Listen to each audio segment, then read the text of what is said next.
بسم اللہ الرحمن الرحیم۔ السلام علیکم 6 کلاس۔ آج ہم سبق نمبر 6 چاند میری زمین پھول میرا وطن کے مختصر سوالوں کے جواب دیتے ہیں۔ پہلا سوال ہے کہ شاعر کو اپنا وطن اور اس کی زمین کیسی لگتی ہے؟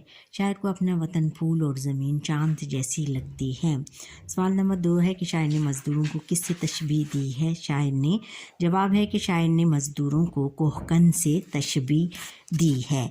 سوال نمبر 3 ہے کہ شاعر نے محنت کشوں کے بدن کو سنہرا کیوں کہا ہے؟ جواب ہے کہ محنت کش دھوپ میں کام کرتے ہیں، ان کی جلد دھوپ کی تپش سے سنہری ہو جاتی ہے، اس لیے شاعر نے محنت کش کے بدن کو سنہرا کہا ہے۔ سوال نمبر 4 ہے کہ مٹی کو سونا بنانے سے کیا مراد ہے؟ جواب ہے کہ مٹی میں بیج بو کر ہل چلا کر فصلیں تیار ہوتی ہیں، جنہیں بیچ کر پیسہ ملتا ہے۔ کسان مٹی کو سونا بنا کر ملک کی معیشت کو مضبوط کر سکتے ہیں۔ اب سوال نمبر 5 ہے کہ شاعر نے اہل قلم کے بارے میں کیا کہا ہے؟ اس کا جواب ہے کہ شاعر نے اہل قلم کو عظمتوں کی زبان کہا ہے۔ اس نظم کا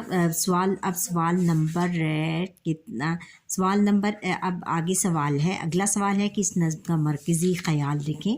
مرکزی خیال: میرا وطن پاکستان چاند سے بڑھ کر پیارا ہے، اس کے ملا مزدور فوجی جوان اہل قلم اور محنت کش سب قابل تعریف ہے۔ میرے وطن کی مٹی نہایت زرخیز ہے، یہ سب اپنے وطن کی ترقی کے لیے کوشاں ہیں یعنی کوشش کر رہے ہیں، اپنے وطن کو ترقی یافتہ بنانے کے لیے یہ سب شعبے مل کر کوشش کر رہے ہیں۔ اب سوال نمبر 5 ہے کہ آپ کو اپنا وطن کیسا لگتا ہے؟ اپنے ہم جماعتوں سے بات کریں، وطن سے محبت کے بارے میں اپنی بات چیت کو ٹھوس دلائل سے بامعنی بنائیں۔ جواب ہے کہ آج کلاس سیشن میں استاد نے سنا کہ 2 بچے امجد اور احمد آپس میں اپنے ملک وطن پاکستان کے بارے میں بات چیت کر رہے تھے۔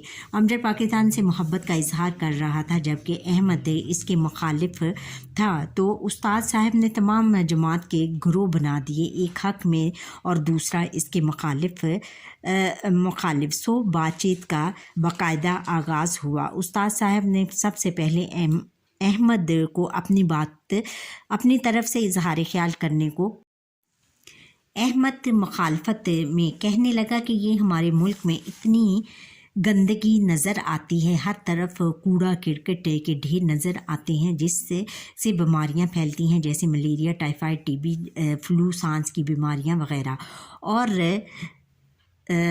اور پولوشن بہت زیادہ صوتی، فضائی اور آبی وغیرہ، جن پر قابو پانے میں ہماری ہر حکومت ناکام رہی ہے۔ پھر یہاں ہر موسم بہت شدید ہوتا ہے۔ اتنا بول کر احمد بیٹھ گیا۔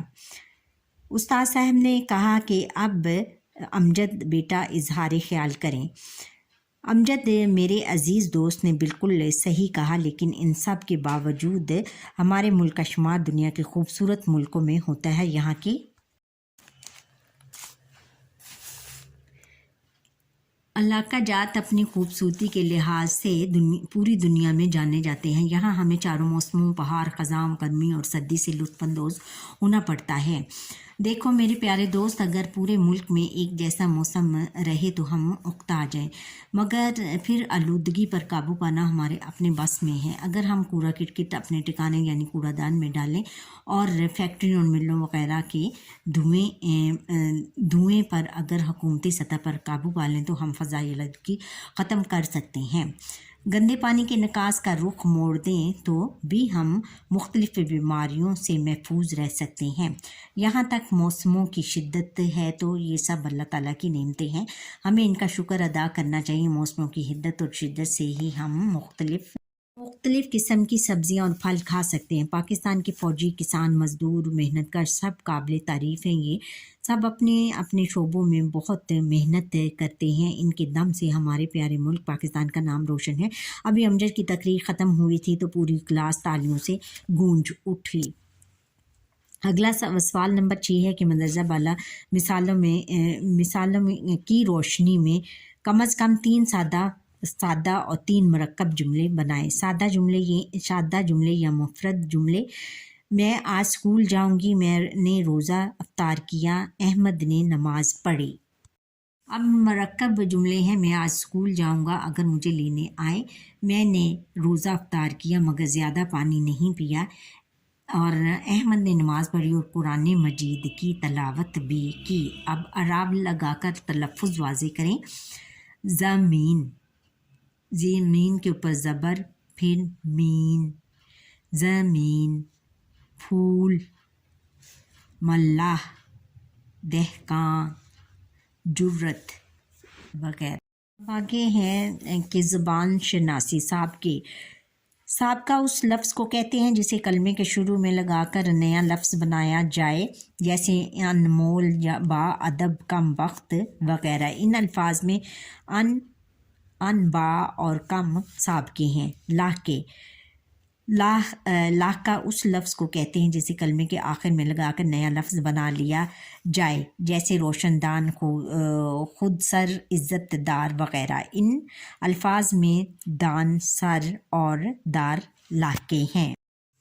اب اگلا سوال ہے، سوال نمبر 8 ہے کہ سابقوں کی مدد سے 4 الفاظ بنائیں، جیسے بے سے ہم نے بنانا ہے بے شک، بے وقوف، بے مثال، بے ادب۔ اور پھر ہے بدگمان، بد سے بنانا ہے بدگمان، بد اخلاق، بدصورت اور بد مزاج۔ سوال نمبر 6 ہے کہ لاحقوں کی مدد سے 4 الفاظ بنائیں، شناس سے بنانا ہے حق شناس، حق شناس، اور کیا ہے چہرہ شناس، فرض شناس، دست شناس۔ ناک، خوفناک، خطرناک، دردناک اور ہیبت ناک۔